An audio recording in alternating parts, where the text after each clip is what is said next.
Major General. Holmes?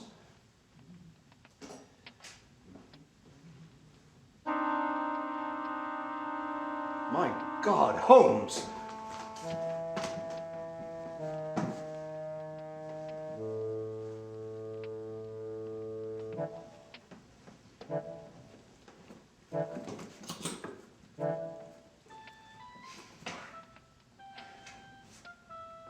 Now, my dear Watson, you know you won't let me have the medicine that I truly crave.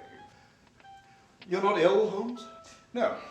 In fact, I'm feeling much better, although I do seem to have rendered myself unconscious. How did you manage to do that? Was trying to determine how long I could sustain full consciousness, was deprived of oxygen. I'm almost afraid to ask your findings. Rather difficult to determine, although I'd wager it was somewhere within the area of 7 minutes and 19 seconds. As your physician, Holmes, I'm obliged to condemn your actions. You could have caused yourself irreparable damage. And as my friend. In Afghanistan, I observed a street magician submerged in a tub of water for 10 whole minutes, without drawing a single breath. Ah, then you're saying that I can do better. No, I did not say that. You see, the key is in the meditation. To have full control over one's mind and body. It is proved invaluable with the Bartitsu. Are you expecting anyone, Holmes? Yes, so that is likely Inspector Lestrade here wrote to say that he would be calling this morning. Let's see. Yes, Inspector! Dr. Watson.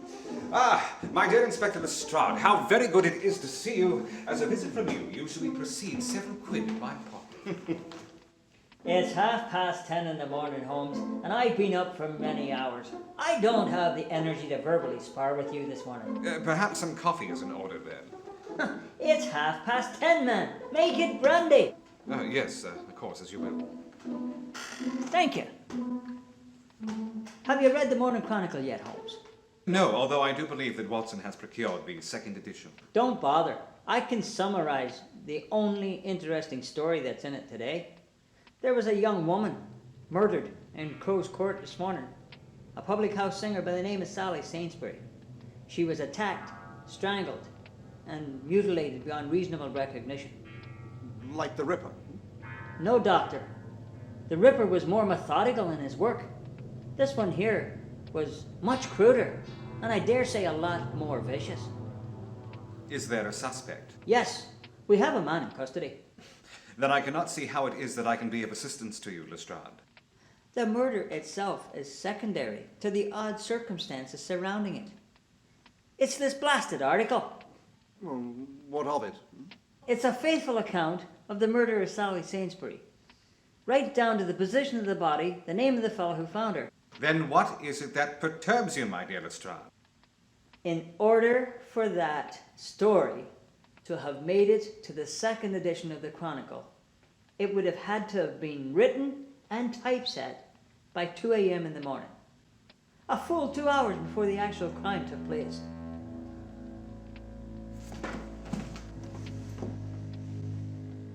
What an intriguing little problem you have brought us, Inspector Lestrade. No doubt the man in custody is the man who wrote the article. Yes, a one Parker Raleigh. He's been with that publication for just under a year, but he's managed to develop a reputation for being on top of current events real quickly. Did he know the victim? Says he didn't. Did he have any viable reason for killing her, then writing about it? Nothing likely. Then why is he sitting in a cell? Because I have to give the public something, Holmes. You remember Whitechapel. We can't have that happening again. I'm obliged to follow orders. But remember, it just doesn't sit right with me, gentlemen. Then you don't think that this Parker Raleigh had anything to do with the killing in Crow's Court? No, it's my instinct, Holmes. It's just too easy. There is hope for you yet, Inspector. Will you help me? Quietly. In the interests of a man who sits falsely accused, how can I say no? Excellent. Are you free today? Watson, Oh, I can be available, yes. we are at your disposal, Inspector. Excellent. There's no time like the present.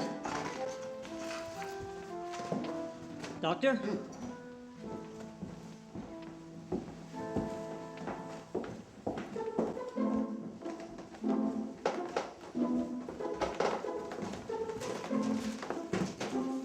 In the interests of a wrongly accused man.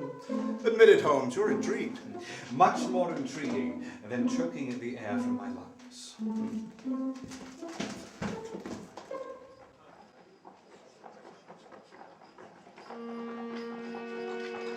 Where to first then, gentlemen? To a blood-stained carriageway in Crow's Court. Cabby!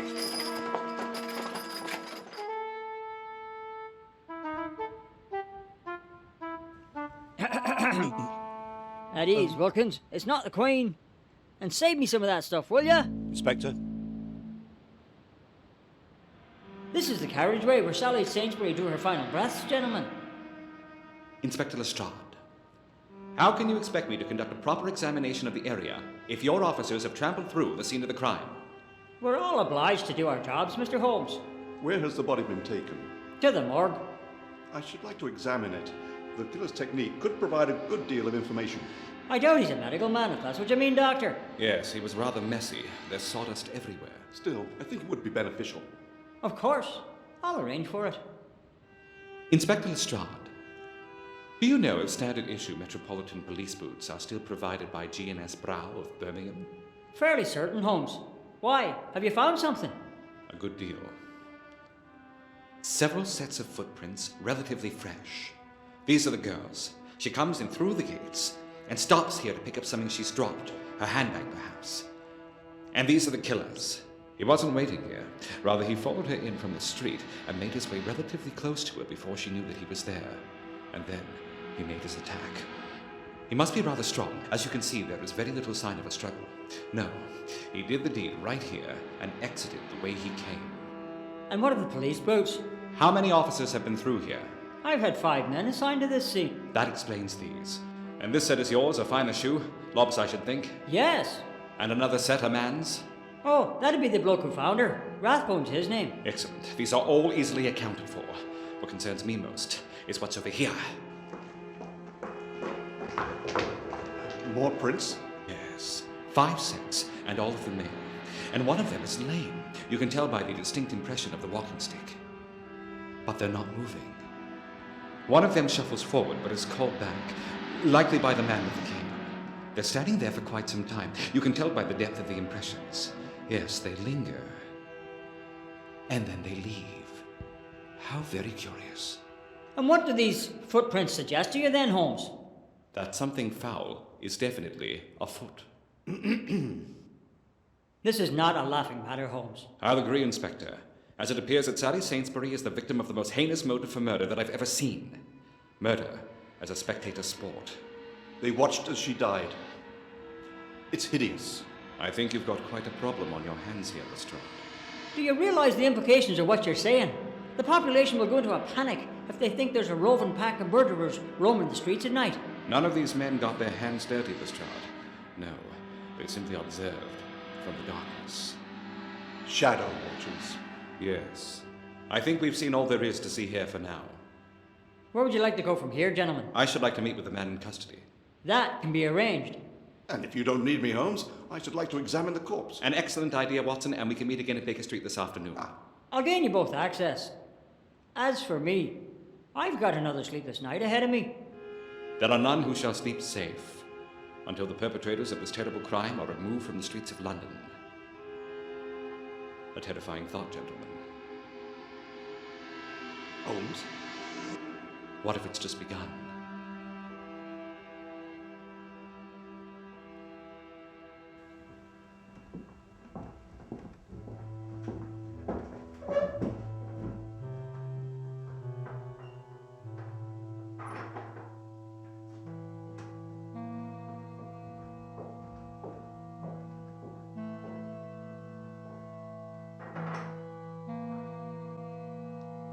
Good morning, sunshine. Inspector Lestrade. The expression on your face does not infer that you're here to set me free, so you'll forgive me if I don't rise. And who's this you brought with you? The hangman? This is Mr. Sherlock Holmes of Baker Street. Then you really do exist. I've often thought that you might have been an invention of Dr. Watson's. I've read some of his stories in the Strand magazine. Tell me, Mr. Holmes, are you really as brilliant as your chronicler suggests? Or are you as common as the rest of us? Somewhere in between, I should like to think. Watson has a tendency towards embellishing certain of my abilities. Are you a fraudster then? Let us hope not, Mr. Raleigh, as I may very well be the only chance you have of clearing your name. Someone will have to face justice for this, Raleigh, and I told you, it's not going to be me. I've already told you where I stand, Lestrade. I can't tell you any more than I have. He refuses to name his sources, Mr. Holmes. And why is that, Mr. Raleigh? With so much on the line. Because there is no need to drag another innocent party into this mess. Who is she? Suffice it to say, Mr. Holmes, that I have a source who has been very kind in providing me with information, very accurate information in the past, and I had no reason to suspect anything different when I met with them last night. You have a source that can, apparently, see into the future.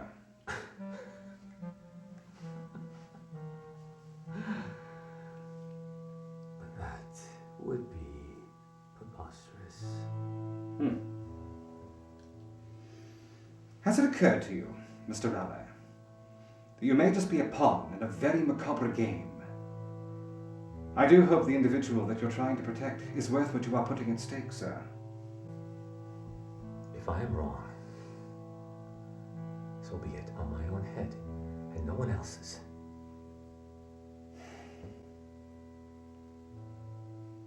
You find yourself in a most compromising situation, Mr. Raleigh, and I'm not entirely convinced that I can help you.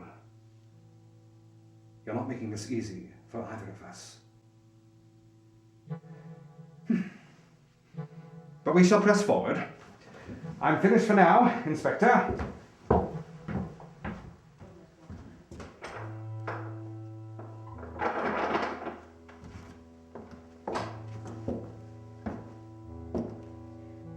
If you're sheltering someone else, you're a fool. It's the great Sherlock Holmes. I'm sure he'll figure it out. If I were you, I'd be praying that he does. And if he doesn't, Inspector? Well, like I said, Raleigh, I'm not going to be the one to hang for this.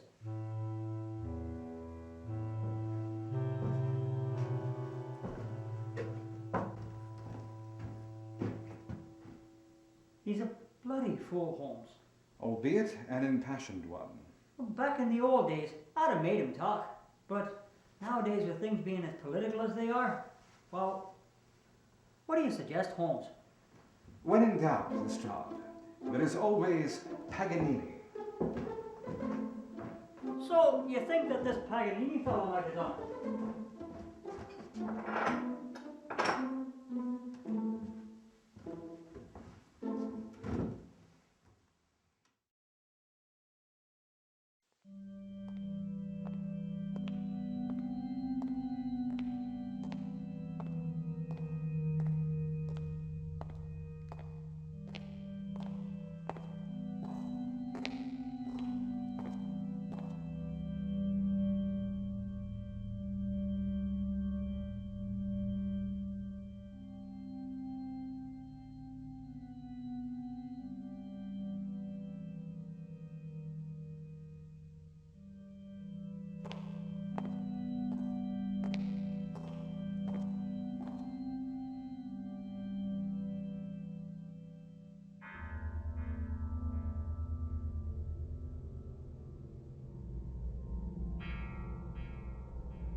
Have you come to ask forgiveness from the Lord your God? The Lord will judge me in my own time, Father Anthony, and on his own terms.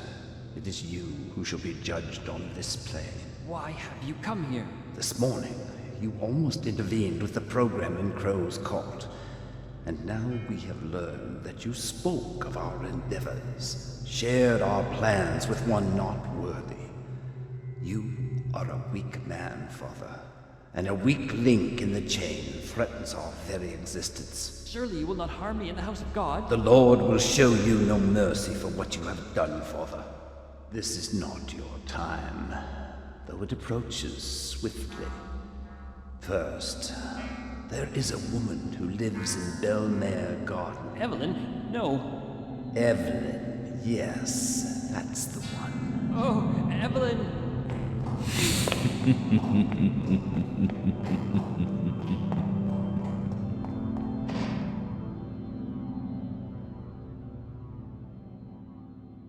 Evelyn.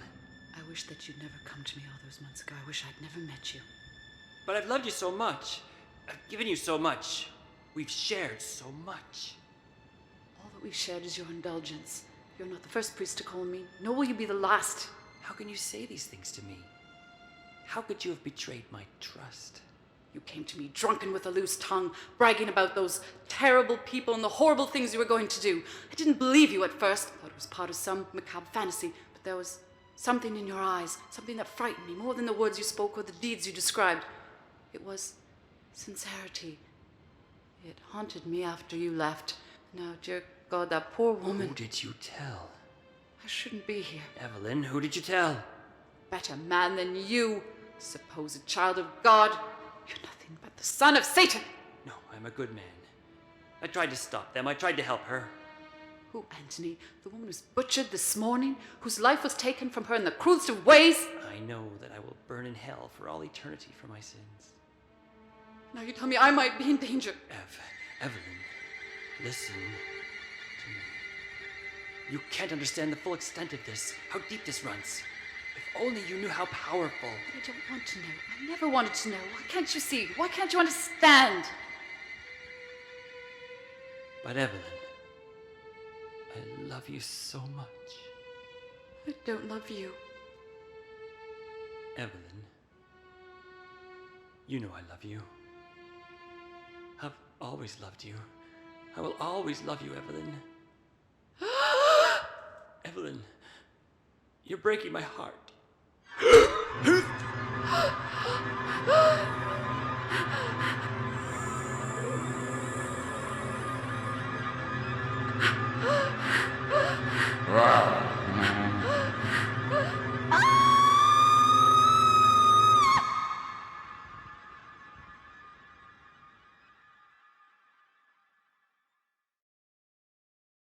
Consultation notes in the case of the woman who was murdered tomorrow.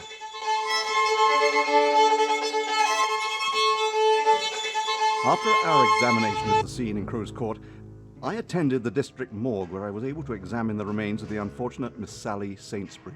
2 bodies? One body in 2 acts. In hindsight, I wasn't prepared for what I was about to see. My God.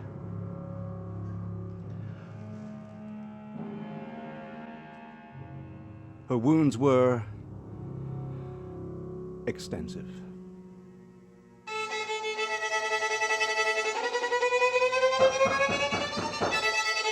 Holmes!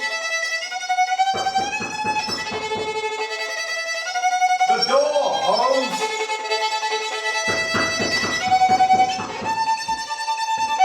Bloody agony.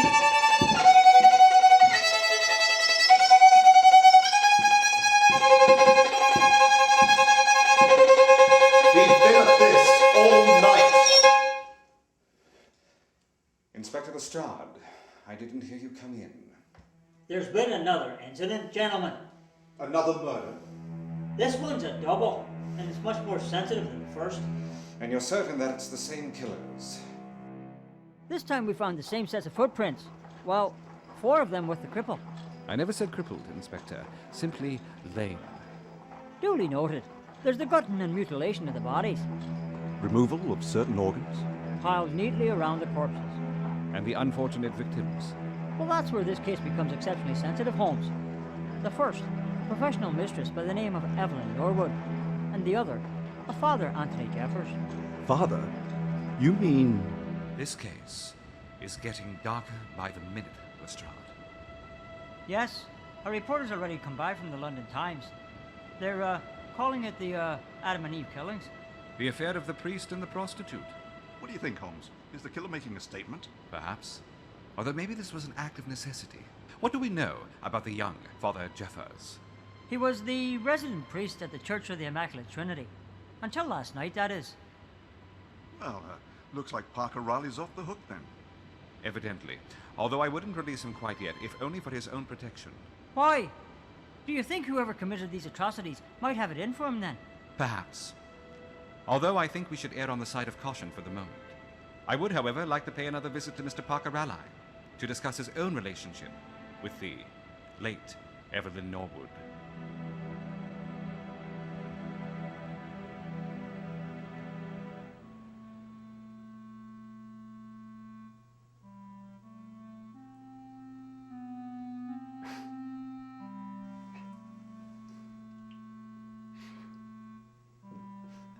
What do you mean she's dead? How? Severing of the superior vena cava. She bled to death. Was it an accident? It was no accident, Mr. Raleigh. Evelyn Norwood was no doubt murdered by the same hands that took the life of Sally Sainsbury. Why? Why Evelyn? What do you think, man? Covering his tracks. But the information came from elsewhere. Evelyn was just a filter. The man who provided her with that information is also dead. Who was he? That is irrelevant now, Mr. Raleigh.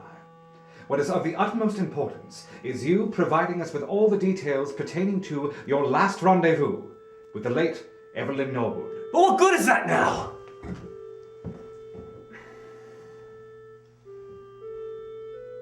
Yes. Yes, you're right. I understand. Because it's not going to end, is it? This is bigger than Crow's Court, isn't it?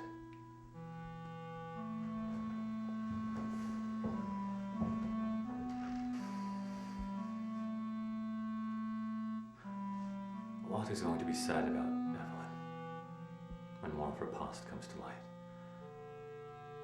But I knew her in a different way than the other men in her life. Yes. Yes, we were lovers. And I can't deny that she had several important men, paying men. And sometimes they would let slip some important information. And sometimes Evelyn would let me take full advantage of their secrets. Done wonders for my career. But I didn't use Evelyn. If that's what you think. I genuinely loved her. And I think she did me. But what of the murder in Crow's Court? That was different, wasn't it? So dark. So strange. When I called on her that night, I could see that she was markedly affected by the whole business.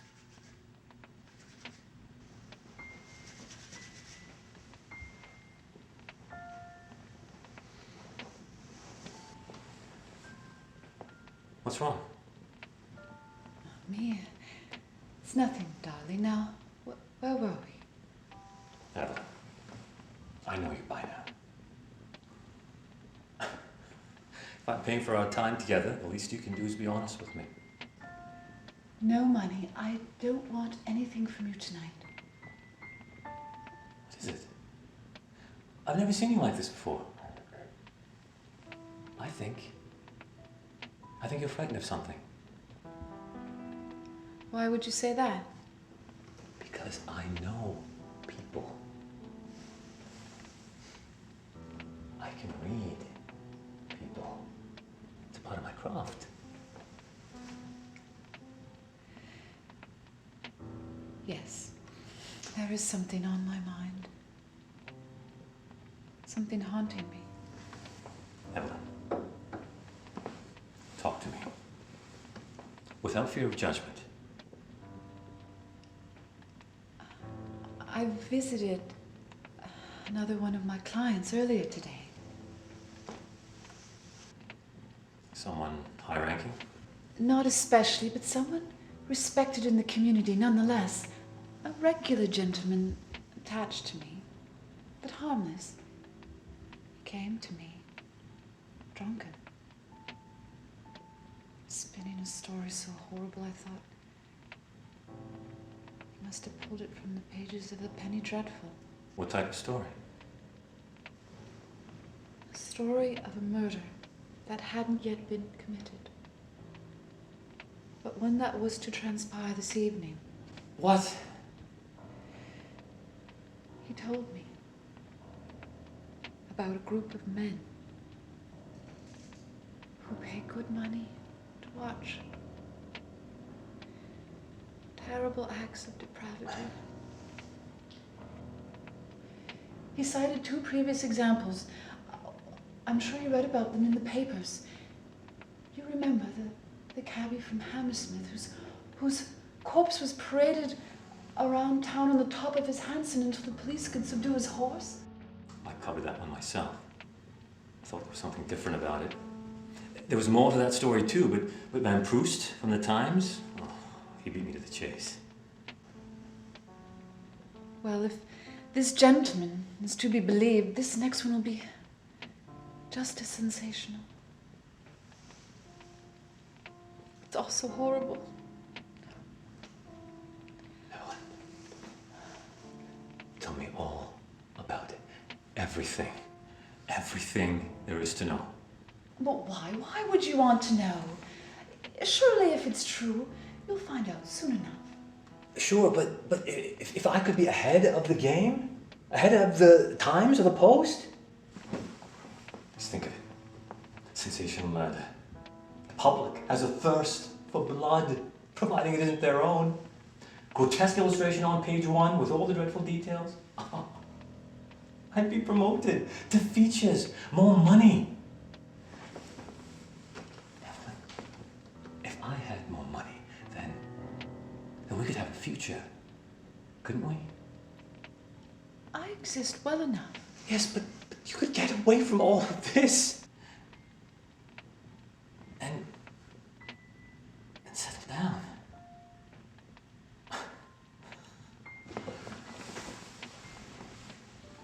With me.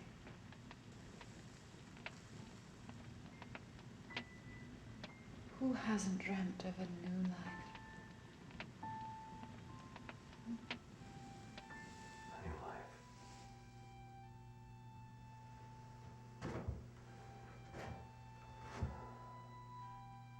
I should never have written that article.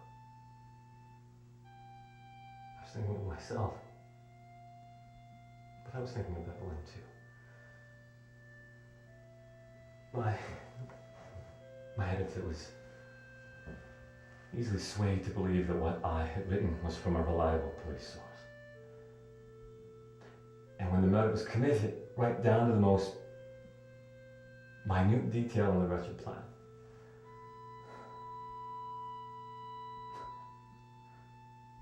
I didn't think this through very well, did I, gentlemen?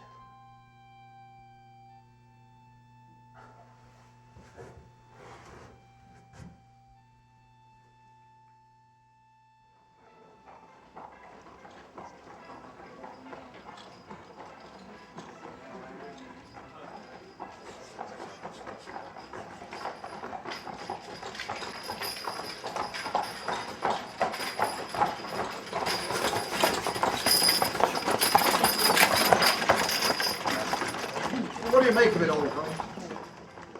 Enough of what I think, my dear Watson. What are your observations, my good friend? Oh, well, I'm convinced of Mr. Raleigh's innocence. Yes, there's no doubt in my mind. Yeah, and furthermore, I think Miss Norwood, regardless of her profession, is an unfortunate casualty, dragged into this affair with no doing of her own. Yes, quite unfortunate. Yes. Look, I know how you feel about assumptions, but I think it's safe to assume that the relationship between Miss Norwood and the priest was anything but righteous. Yes, well, he would not be the first man of the cloth to surrender to carnal temptation. But what of these other men, Watson? These shadow watchers, as you've romanticized them? Yes. Oh, and the killer, of course. I'm not so interested in him as much as his benefactors. No. This is a terribly dark business, Watson. Yes, we must do all we can to bring it to an end, Holmes. There is always a solution, my dear boy. But how much blood must flow in the interim?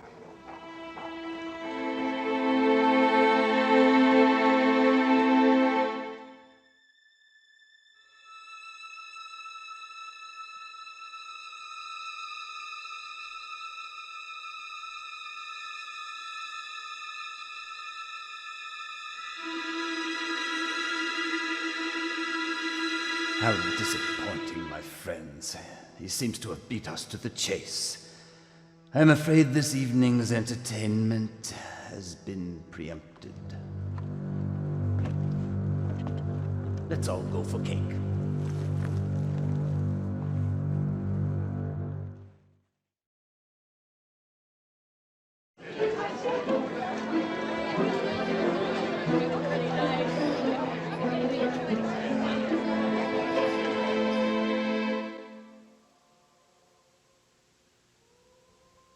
This leg, scars from my days in the mission.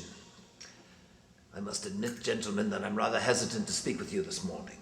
I've already given a lengthy statement to the police. Yes, just a few minutes of your time, Cardinal, and we shall be on our way. It's not a matter of my time, Mr. Holmes. At this point in my life, it seems I have nothing but time on my hands. It's the subject matter. It's obvious to us now that Father Anthony was a deeply troubled man with great inner conflict. Why do you say he was troubled? Despite the fact that I wear these robes, gentlemen, I am not so far removed from this world as to be unable to hazard a guess as to what Father Anthony was up to with this woman. But you must understand my position and the devastating impact such an indiscretion could have on our church. This institution of righteousness. Are you both righteous in your lives, gentlemen? So many have wandered so far from the flock. Yes, what can you tell us about Father Anthony Jeffers? Very little, I'm afraid. I didn't know him very well. He came to England from America some years ago, where he had worked for some time, traveling to various outposts, spreading the word of the Lord amongst the new settlers and the natives of that land. Prior to that, I don't know very much about him. It's my understanding that he was well liked by his congregation. I'd never heard a bad word about him. Of course, in light of recent events, well, he seems to have achieved his own penance. Well, you say that, Cardinal, as if he deserved what I can assure you from a medical perspective was a very unpleasant end. No, nothing so harsh. I merely refer to that very wise passage which states that we reap what we sow. But this is a tragedy. Of course it is, gentlemen. And what of you, Cardinal Orveston? Are you so deserving of your own scars? Are you sure I can't offer you some tea before you leave, gentlemen? Are we leaving so soon, Cardinal? Yes, I think that you are.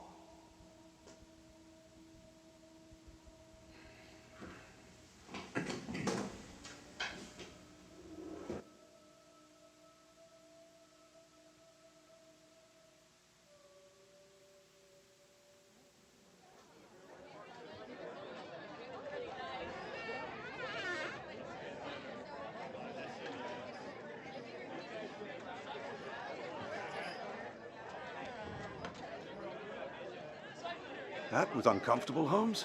Yes, especially for the Cardinal. Now, why do you think that was, eh? Well, I think I know where your thoughts have turned. Yes. Then you'll agree that this case seems to have taken a darker, more insidious turn. Well, if you're right, yes. Oh, how absolutely daft of me. Watson? Well, I seem to have taken the wrong walking stick. And if I'm not mistaken, this could be the Cardinal's. My dear Watson, there are times when you amaze me. And then there are moments such as these. A beacon of light, my dear fellow.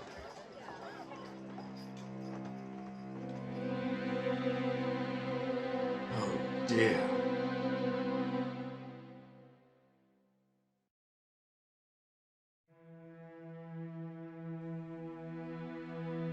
To make reference to the methods of Sherlock Holmes as eccentric would be to commit a gross understatement of the facts. And yet, while I cannot say that I always understood my friend's investigative techniques at the outset, I was always confident in the notion that he would consistently achieve the conclusions he sought. This case was no different. Firstly, there was the analysis of the mud wiped from the base of the Cardinal's walking stick. Holmes often proclaimed that he had the unique ability to identify dozens of variations of dirt from all over the city, nay, the country, and was able to determine the districts in which they originated. Then there was the poring through records, obscure volumes among both the city's and Holmes' own private archives. Curious and sometimes ancient texts, written by more curious and even far more ancient authors, some unknown, I suspected, to all but Holmes himself. And then there was the urgent summons for a jar of honey.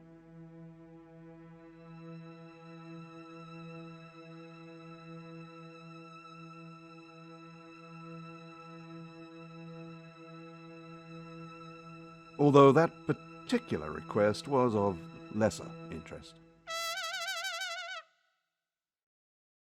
And finally, there was the look, the intense glare in Sherlock Holmes' eyes when the pieces of the most intricate of puzzles assembled themselves before him.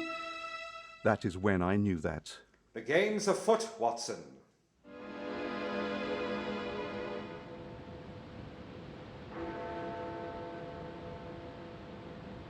This area is as secure as we're going to get it tonight. I hope your friend hasn't led us on a wild goose chase. What's he up to in there anyway? I'm not entirely certain, Inspector.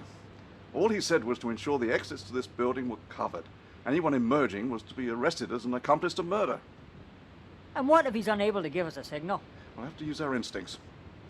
I'm afraid you'll have to do as I've done all these years, Inspector. And that is... Have faith. Oh, well, that's being challenged tonight, isn't it? I mean, faith in Sherlock Holmes. Well, we're all here tonight, aren't we?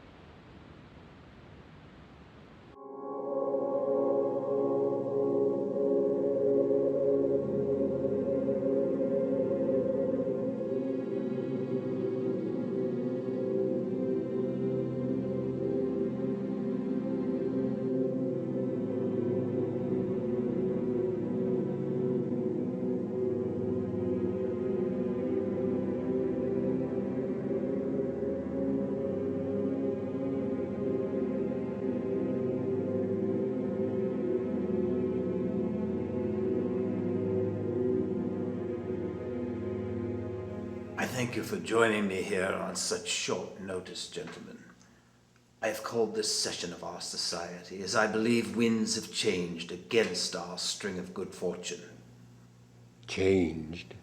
We can exist only in the shadows. That has been the mandate of our society since its inception.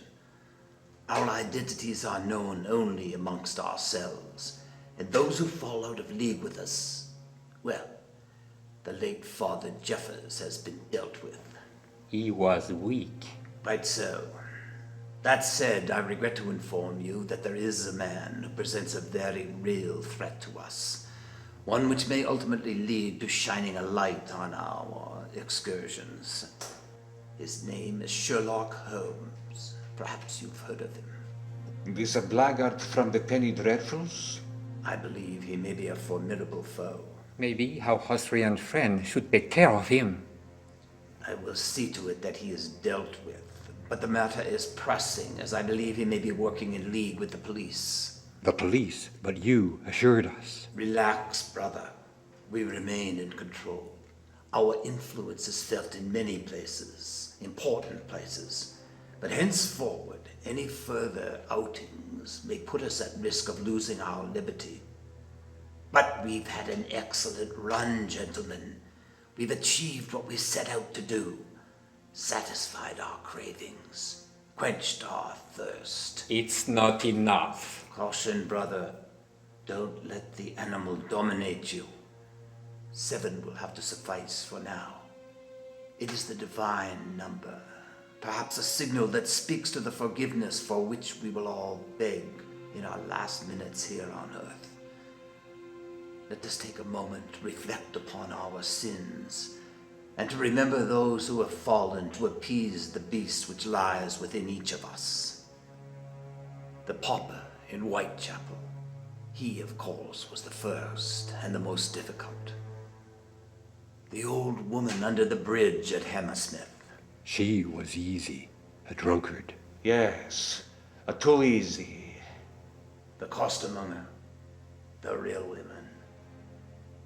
And then there was the girl, the singer in Crow's Court. rather beautiful, wasn't she? As she died with her eyes open. Then finally the sin-laden woman and our fallen brother.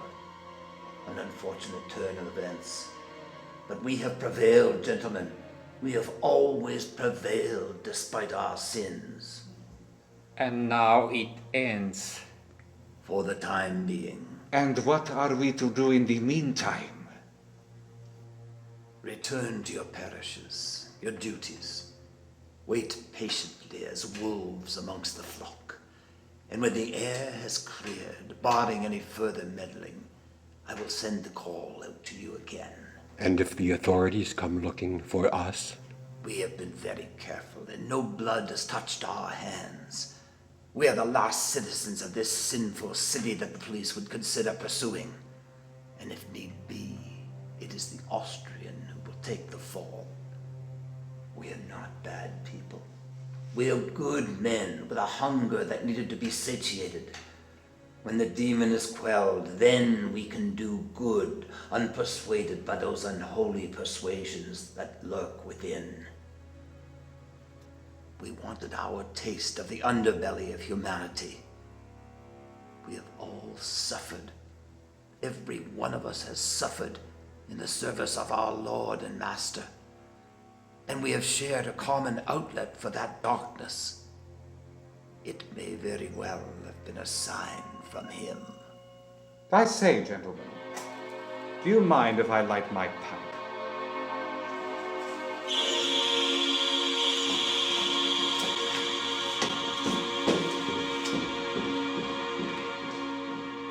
And such fine gentlemen we've had with us this evening. Father Stevenson of the Church of the Good Thief, and Father Chalmers of St. Barbara's, and of course, the good Cardinal Ulverston.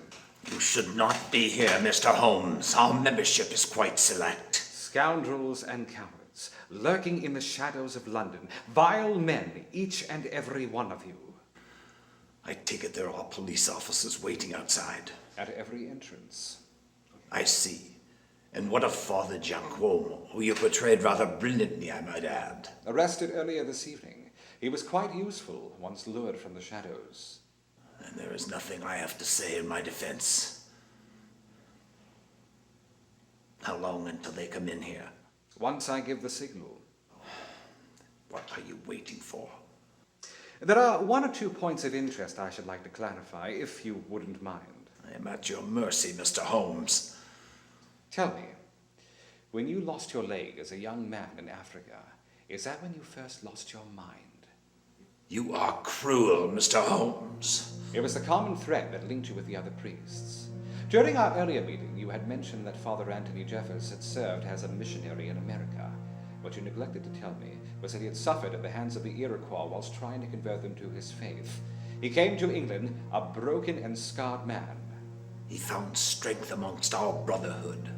I found the similarities between you both rather curious and began researching other members, leaders of your dioceses, men whose tormented minds might compel them to commit such ghastly acts against humanity. Father Harrison Stevenson suffered serious burns in a fire when his church burned to the ground. His misfortune occurred whilst trying to save the life of the organist who herself died in the blaze. Père Christophe Chalmers, thieves broke into his parish one evening and tried to make off with the poorbox. He tried to stop them and was beaten near death in the process. Parasites nearly did Father Giacomo in Guyana, and the subsequent months of pain and illness robbed him of his youthful vitality, leaving him the broken shadow of the man that he once was. 5 exalted men, all in the same diocese and all scarred in both body and mind. They form a common bond and channel their suffering into the suffering of others. But why? Why? And why do you think, Mr. Holmes? Because I think that you loathed your suffering, your sacrifice, the cost of your pledge towards goodwill, and wanted so much to witness the underbelly, the darkest side of humanity, that dark side which has touched your lives so profoundly. I'll wager there's a demon inside you, one that could turn to the doctors with a proper persuasion. What of your sins, my son? Who is your accomplice in this business? Why don't you ask him yourself?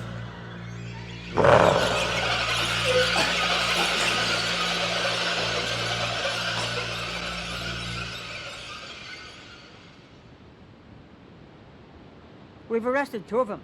Holmes says there should be a 3rd. What's happening in there? I don't know. There's been no signal from Sherlock. I don't understand why it's taking so long.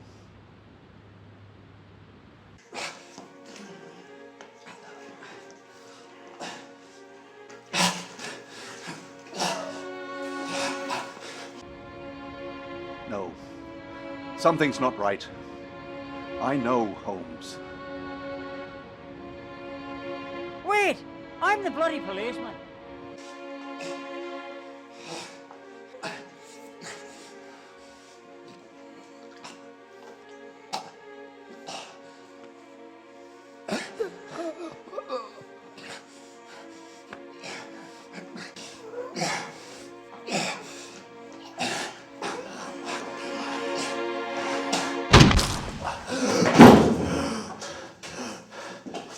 Holmes!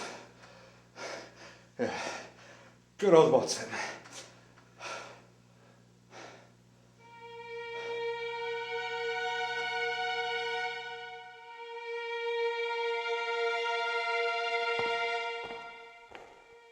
The cardinal is dead.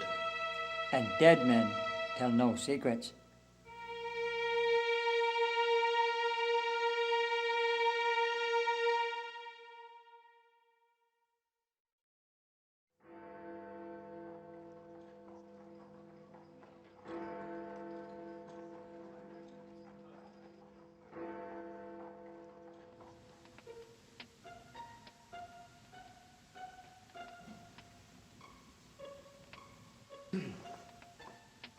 Priests and cardinals. This has the potential to be a political nightmare. I've got a mess in my hands. Well, here, drink this. It helps. Oh, thanks. This has to be handled very delicately. Your usual fee, of course. But we are to remain mum on the subject, of course. Well, yes. And of course, we won't be reading about this in the Strand magazine. Oh. Right, Doctor? Oh, yes, yes. I concur, Inspector. Yes, too sensational, eh? Well, that's what got us here in the first place. We got a bloodthirsty public out there, gentlemen. Quiet. So, when did you first suspect the cardinal? Well, there was the limp, the false leg, which immediately brought to mind the prints that we discovered in Crow's Court. An analysis of dirt from the cardinal's walking stick confirmed that he had recently been within the district of the Sainsbury killing. Of course, many men have returned from the wars with serious injuries, and Crow's Court is well travelled. That's not a very strong indictment. Quite right, my dear Watson. But I have long held that you can tell a great deal from a man's eyes. What about the cardinals? Well, that's just it. They were cold, empty, deficient of those qualities often associated with members of the clergy. Guesswork. An informed suspicion, my dear Inspector Lestrade. And what a delicious disguise, gentlemen, hiding beneath the cloistered robes of the churches. Who would suspect? Once a profile had been established, it was very easy to compile a short list of potential co-conspirators, men who had suffered under their callings and who might have borne a grudge against humanity. Once we had the real Father Gianquilmo in custody, we were able to learn some of the secrets of the Shadow Watchers, including the location of their secret lair. He wouldn't talk to me. Yes, well, our techniques may vary, Inspector Lestrade. And the ghastly manservant? Ah, yes, von Stillman, the Austrian strangler. Yes, a killer for hire with a lust for his craft. I have a file on him here somewhere, I believe. I recognized him immediately on account of his facial scarring, which was incurred during a botched robbery attempt in Vienna some years back. I'd often suspected that he'd fled the country. I've served in Afghanistan, and I've paid witness to some terrible crimes against humanity, but murder for sport? For diversion? It's almost unthinkable, isn't it? That darkness of the human spirit. How many times I've stared into it. Stared it down and triumphed, Holmes. Yes. Invictus. Well, gentlemen, the hour is late, and I have to have a report ready for my superiors. I don't believe that we will be reading about this in the newspapers. Remember, gentlemen, the gruesome details of these events do not leave this room. Good day, gentlemen. Oh, good day, Inspector.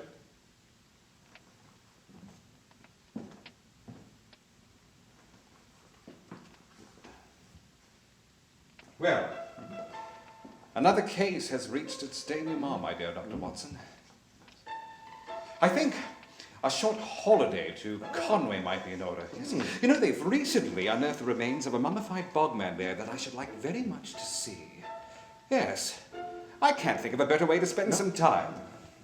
Oh, not a half bad idea, Holmes. No. What am I going to do with all my notes on this, then? Write it, seal it away, if it pleases you, if only for posterity. Yeah. Perhaps someone in 100 years' time might find cause to read it. Imagine that. Our little stories in 100 years, Well, until then, I suppose. Until then, my dear Watson, there is always Paganini.